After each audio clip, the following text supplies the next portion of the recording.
to Courageous Conversation with Dr. Clara Stevens. We seek to extend a beacon of hope to those wrestling with everyday life issues. Our approach is rooted in empathetic listening and compassionate, non judgmental conversations. Judge not, that you be not judged. You will know the truth, and the truth will set you free. Matthew 7:1, John 8:32. I share with you on the last episode how my wonderful dream as a child was given up, not by my desire, but because of life struggle that happened to me. And I also invite you to this episode where I said we were going to look into a practical live example. It is my prayer that you will gain an encouragement from the life of the biblical example of Joseph. The biblical example of Joseph is taken from Genesis 35 through 37. Dreams and aspirations are almost always hard to achieve due to the terrain across valleys and the difficult seasons of one's life. The valley journey is often through hunger, failure, disappointment, depression, loneliness, and pain. However, life dreams, childhoods, imaginations, aspirations, work, and ministry become valuable, desirable, breakthrough, and sought after entities and reality in the valley. The biblical Joseph journey to realizing his dream is a perfect example of an individual's dreamer's encounter and experiences on the way to dream realizations. To come into some, the dreamer's challenges began very early in life, like Joseph, right from birth. Rachael, Joseph's birth mother, experienced delayed childbirth, defiling all efforts, dealing with rivals of 3 other wives of Jacob, who have given birth multiple times. Rachael, in her frustration and deep sorrow, Rachael said to her husband Jacob, "Give me children or else I die." Joseph's challenges or obstacles began with bereavement. Eventually, Joseph was born and he became beloved, but his mother died immediately following the birth of the second child. Joseph and his baby brother are in the care of 3 stepmothers.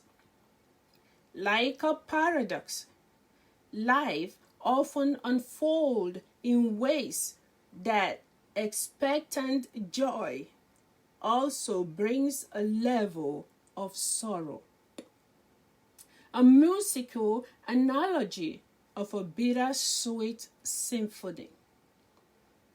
When the same bundle of joy also brings tears. Genesis 35, verse 16 through 20. Eventually, Joseph and his baby brother, in the lineage of 4 wives, became the last 2 of the 12 sons born to Jacob, their father. Verses 23 through 26. The next is hatred. Joseph's large family is similar to today's blended family. Hence, tensions, rivalry, and division are the norm. Remember the psalmist's emphasis on the pleasant relationship when the brothers unite. Psalm 133:1. This family lacks both unity and pleasantry. Envy. Watch out for malice. Wherever envy rules in family, among colleagues, at workplaces, communities, and nations. I love the biblical principle of enforcing the all have sinned rules. Take a moment to self-reflect before claiming self-righteousness. As written, once upon a time, we were once foolish, disobedient, led astray, slaves to various passions and pleasures, passing our days in malice and envy, hated by others and hating one another. So Joseph's shared dream got him in more trouble, and even his father was upset. Joseph's brothers said to themselves, who did he think he was? His dreams about how we were all going to bow before him. Let us kill him, throw him in a pit, or sell him whatever, says Joseph's 10 older brothers. Genesis 37:5-11. Violence, conspiracy, betrayal, sadism, and deceptions. Joseph's brother did not kill him, but conspired and sold him to slavery. Sadistically, Joseph's brother ripped Joseph of his fancy coat and soaked them to be emblem. This coat was the emblem of their father's favored love for Joseph. The brothers' hardened heart refused Joseph's plea, deceived their dad with a made-up story that a wild beast killed Joseph, and brought Joseph's coat soaked in animal blood to Joseph's father. One can only imagine that poor Joseph has no means of testing the blood to know if that was animal blood or Joseph's blood. He believed. Joseph had integrity.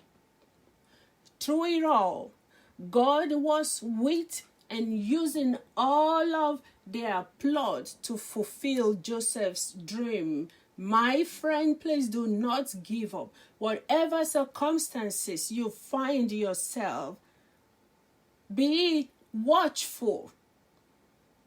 Do not give up. Those processes are the raw material that God can use to move you further, closer to your dream. Joseph overcame great temptation as his master's wife enticed him to her bed with the fear of God and a made-up mind. See, betrayal of any form is dangerous, and they are dream killers.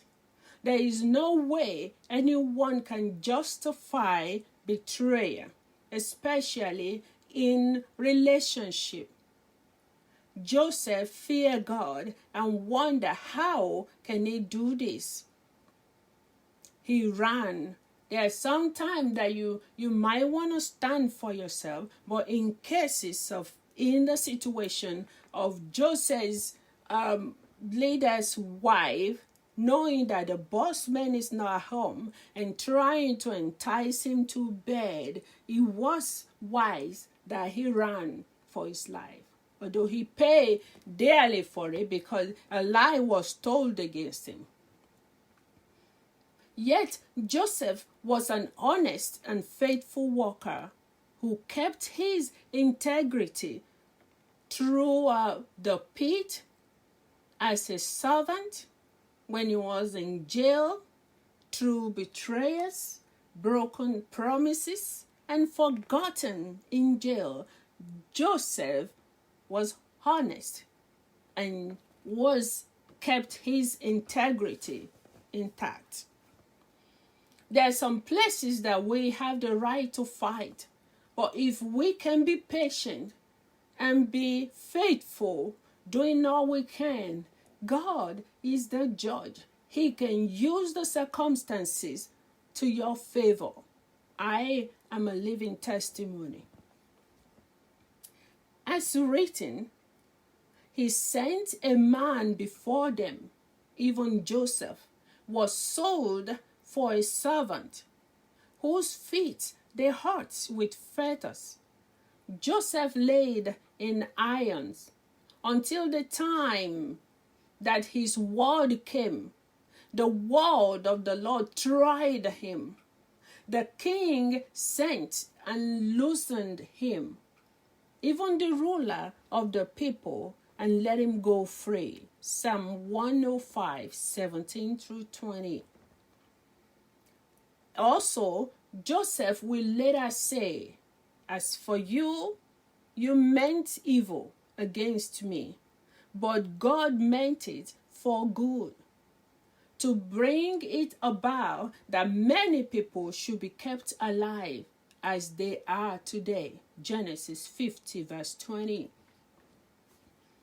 Sometimes the problem, pain, sorrow, disappointment that we go through are almost unbearable.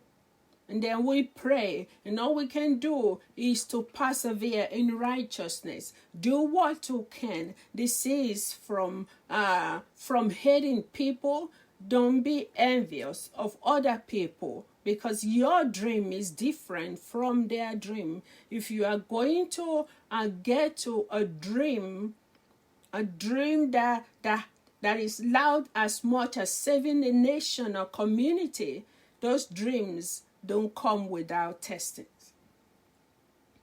Warren Visby states that before God could place one in a position of authority, the individual will have been under authority to learn obedience. That is, God's method of building leadership's character is assigning a task requiring humility and obedience to humanity. So you want to be a leader, God is going to make you to serve first. It is in the serving, in your obedience, in your perseverance, and keeping your integrity intact that moves God to now begin to fulfill his dream in and through you. God, in his infinite wisdom, will put the desiring leader as a servant before being promoted to leadership positions. His master said to him, "Well done, good and faithful servant.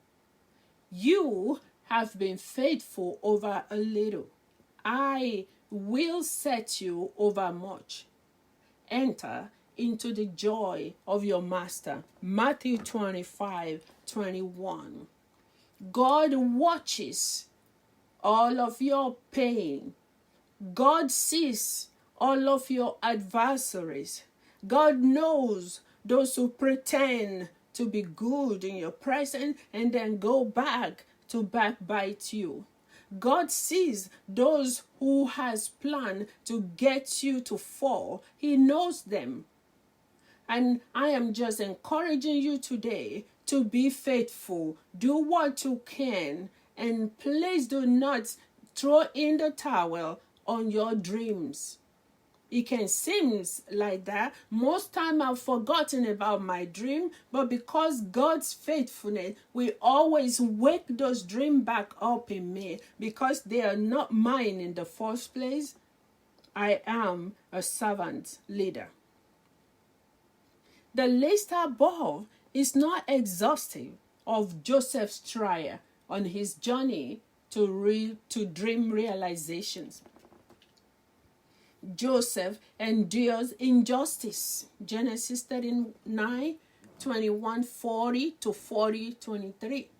Joseph learned to faithfully wait on God's test, timing, and training. Joseph trusted God even when the narration was against him.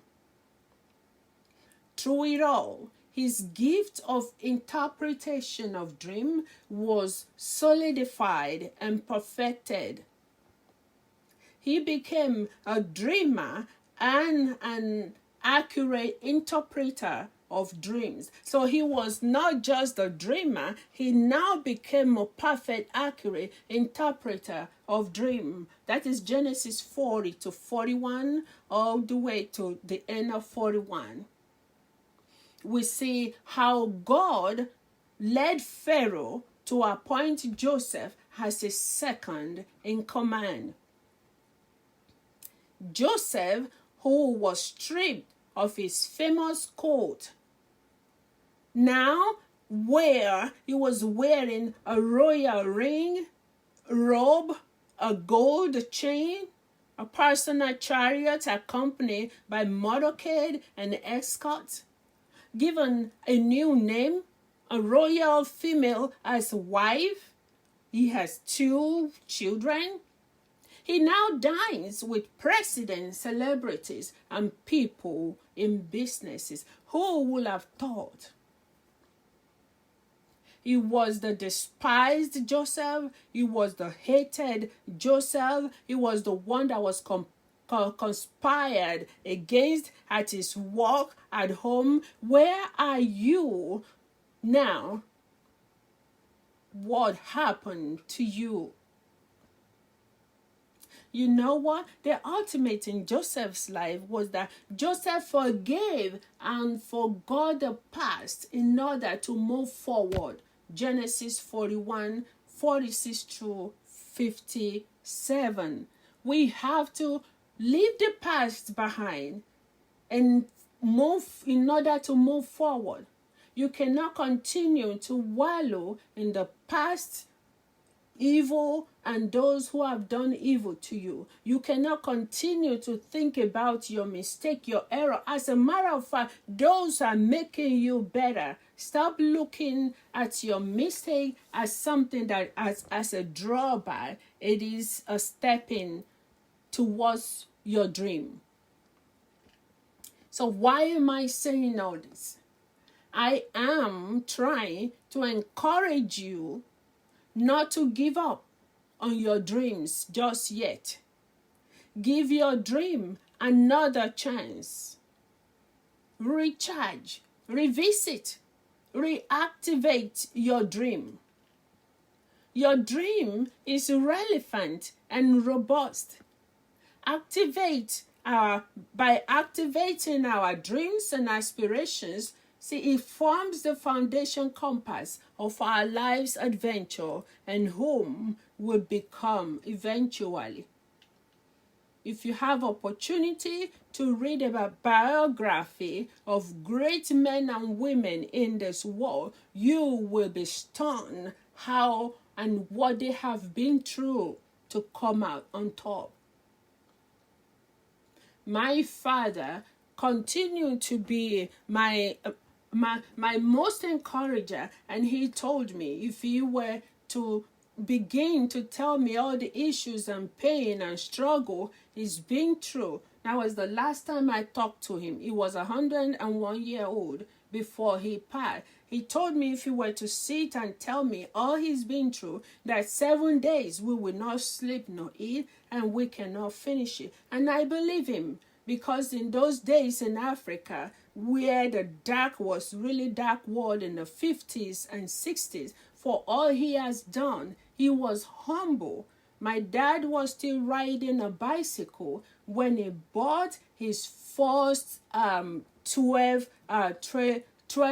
trailer for transportation. Nobody ever knew he has a penny. So if you are planning, I ask you to focus on where you are going. Jesus told the disciple that anybody who is plowing cannot look back. If you look back, you are going to miss it. If you have to concentrate on the people hurting you and talking bad about you, you are going to miss your sight. So I encourage you to focus, be humble, save money, try to save, and keep some money aside for your dream. If the dream is not forthcoming right now, save money anyway for unexpected issues. So I pray that God in His mercy will continue to help us. And as we join hands together, we will go and move forward in victory.